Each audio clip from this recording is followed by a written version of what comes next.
हुए तो उन्होंने भी तवज्जो की कि ये क्या हो रहा है, तो रब करीम ने फरमाया सिबगत अल्लाह, रंग अल्लाह का ही है।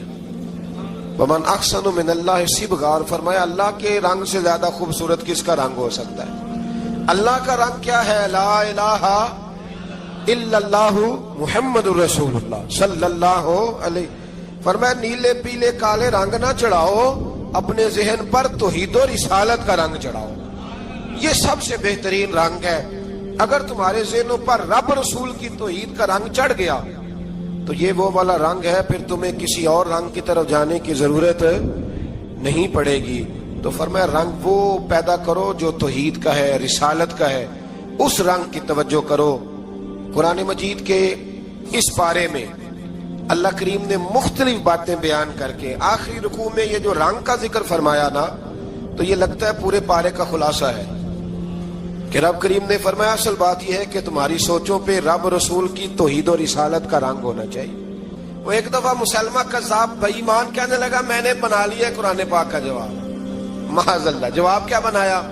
वो सूरत है ना अलकारिया तुम अलकारिया वमा अदराका मलकारिया, खड़खड़ाने वाली क्या है, खड़खड़ाने वाली तुम्हें क्या पता क्या है खड़खड़ी, क़यामत का जिक्र है।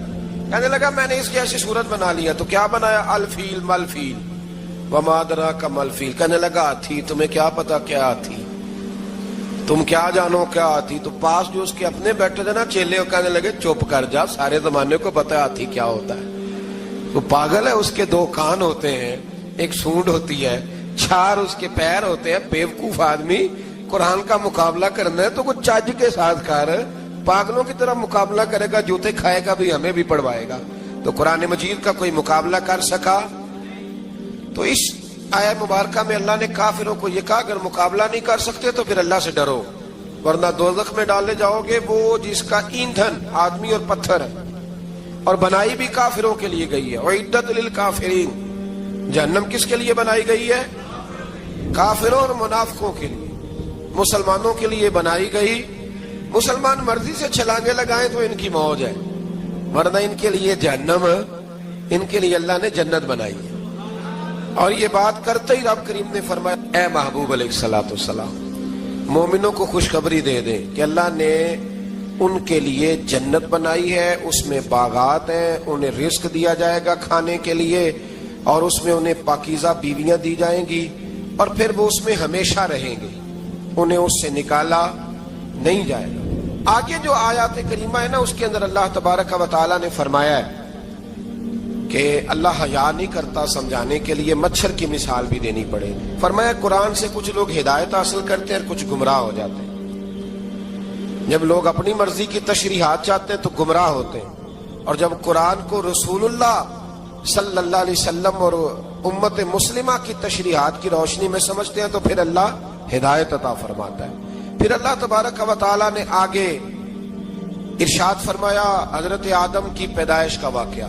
मुफस्सिरीन ने लिखा अल्लाह ने मशवरा किया था फरिश्तों से, वइज़ क़ाल रब्बुका लिल मलाइकति इन्नी जाइलुन फिल अर्द खलीफा।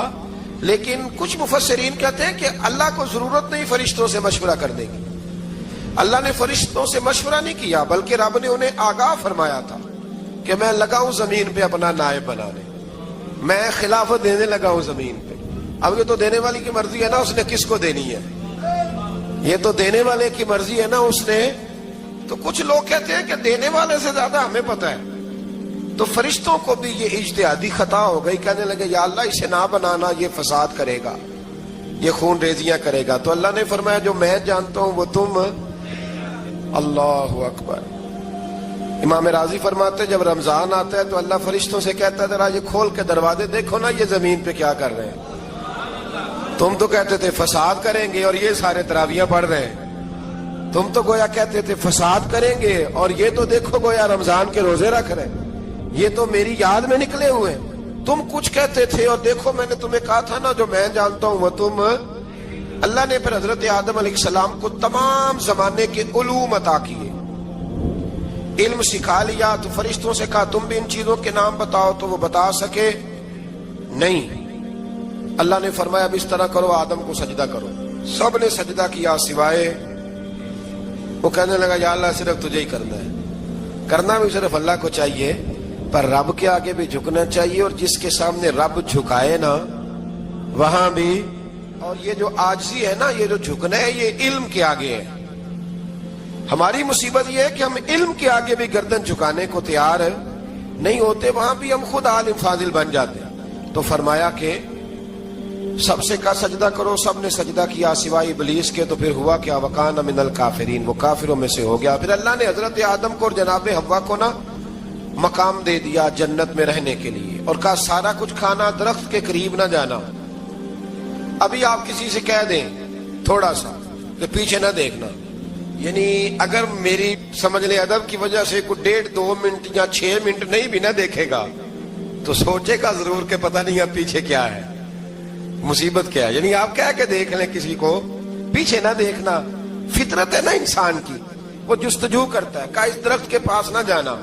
تو حضرت حوا سلام اللہ علیہا کہتے ہیں دل میں خیال رہتا تھا کہ آخر ہے کیا درخت کے پاس. یہی انسان کا عقیدہ توحید ہے کہ جہاں سے رب منع کر دے وہاں وہ منع ہو جائے. اور یہ ان کی خطا نہیں تھی، یہ اللہ کی حکمت تھی، چونکہ رب نے تو پہلے کہہ دیا تھا بنایا ہی زمین کے لیے، تو یہ تو سارا کچھ ہونا تھا تو زمین پہ آنا تھا نا. تو حضرت حوا اور جناب آدم کے پاس شیطان آیا، اب اس کو نکال تو دیا تھا پر ابھی اس کا جنت میں آنا جانا بند نہیں ہوا تھا، یہ بھی اللہ کی حکمت تھی. تو وہ کہنے لگا تمہیں پتہ ہے بعد میں مر جاؤ گے. تو حضرت حوا کہنے لگی کیا موت بھی آئے گی؟ کہاں، اس کی تکلیف بھی بڑی ہوگی، تو پھر بچیں گے کیسے؟ تو کہنے لگے پھل کھا لو اس درخت کا. تو بچنے کے لیے پھل کھایا تھا. اس طرح لوگ آج بہت سارے کام بچنے کے لیے کرتے ہیں پر بچ سکتے، بچنے کے لیے پھل کھایا تو اللہ نے فرمایا زمین پہ چلے جاؤ.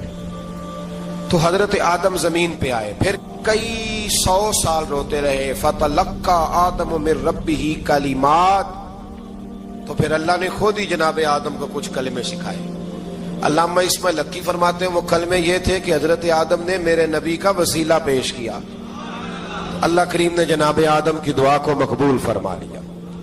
پھر آگے بنی اسرائیل کا ذکر آ جاتا ہے. اللہ تعالیٰ نے بنی اسرائیل، آج آپ اسی قوم کو یہودی کہتے ہیں، ان کو اللہ نے اس زمانے میں فضیلت عطا کی تھی بہت زیادہ. تو عرب کے اندر جب نبی پاک علیہ السلام نے اعلان نبوت کیا تو کچھ لوگوں نے یہ کہہ دیا کہ اگر یہ یہودی کلمہ پڑھ لیں گے تو ہم بھی پڑھ لیں گے. تو پھر اللہ نے انہیں یاد کرایا کہ تم اصل میں کیا ہو، تمہیں کلمہ پڑھنا چاہیے. تو اہل یہود کا تذکرہ کرتے کرتے رب کریم نے ایک بات یہ بھی ارشاد فرمائی کہ تم لوگوں کو تو کہتے رہے ہو کہ وہ نبی آنے والے ہیں، وہ نبی آنے والے ہیں، اور جب آ گئے ہیں تو ماننے کو تیار نہیں ہو. تو فرمایا تأمرون الناس بالبر وتنسون انفسکم وانتم تتلون الکتاب، لوگوں کو بھلائی کا حکم دیتے ہو اور اپنے آپ کو بھول جاتے ہو. افلا تعقلون، تمہیں عقل نہیں؟ پھر اللہ نے انہیں یہ بھی یاد کرایا کہ یاد کرو وہ زمانہ کہ جب فرعون نے خواب دیکھ لیا تھا کہ کوئی بچہ اس کی سلطنت کو تباہ کرے گا، تو پھر اس نے تمہارے بچوں کو ذبح کرانا شروع کیا اور تمہاری بیٹیوں کو چھوڑتا تھا. فرمایا یہ بھی تو تم نے دیکھا، میں نے تمہیں پھر تم سے کہا جہاد کرو قوم عمالقہ کے خلاف، تو مقام طیہ میں جا کے یہ لوگ کہنے لگے ہم سے جہاد نہیں ہوتا. اللہ نے انہیں ایک میدان میں قید کر دیا. بڑی دلچسپ بات، قید تو لوگ ہوتے ہیں نا چار دیواری میں، تو اللہ نے بنی اسرائیل والوں کو جب انہوں نے کہا جہاد نہیں کریں گے تو اللہ نے میدان میں قید کر دیا. میدان میں، یہ یاد رکھیں، جب انسان اللہ کی نافرمانی کرتا ہے تو اسے ایسی قید ملتی ہے جس کا اس نے تصور بھی نہیں کیا ہوتا. ایک میدان ہے مقام طیہ، قید ہو گئے، سارا دن سفر کرتے تھے، سارا دن، تو رات کو تھک کے سوتے تھے، صبح اٹھتے تھے نا جب، تو وہیں ہوتے تھے جہاں کل صبح چلے تھے. تو رب جب کسی کو قیدی بناتا ہے تو اسے زنجیروں کی، سلاخوں کی ضرورت. دعا فرمائے اللہ تبارک و تعالی غموں سے نجات عطا فرمائے. یہ دعا فرمائے، ایسی قید دیتا ہے کہ جس سے پھر چھٹکارا ہو سکتا. تو بنی اسرائیل کا بہت زیادہ تذکرہ اس بارے میں اللہ تبارک و تعالی نے پھر بیان کیا، اور پھر کہا کہ انہیں جو حکم دیا جاتا تھا یہ اس کی سرتابی کرتے تھے. پھر اللہ نے ان پر ذلت نازل کر دی اور یہ ہمیشہ اس کا شکار رہے. بنی اسرائیل کے اندر ہمیشہ نبی اور بادشاہ موجود رہتے تھے. ایک وقت ایسا آیا کہ بنی اسرائیل میں کوئی نبی نہیں تھے، اور بنی اسرائیل کا جو اپنا علاقہ تھا نا وہ ملک شام ہے. تو قوم عمالقہ ایک قوم تھی اور بڑے سخت گیر لوگ تھے. انہوں نے بنی اسرائیل والوں کے ساتھ لڑائی کی، جہاد کیا اور انہیں ان کے علاقے سے نکال دیا. اور کچھ حضرت یوسف علیہ السلام کے زمانے میں ویسے بھی ایک بہت بڑی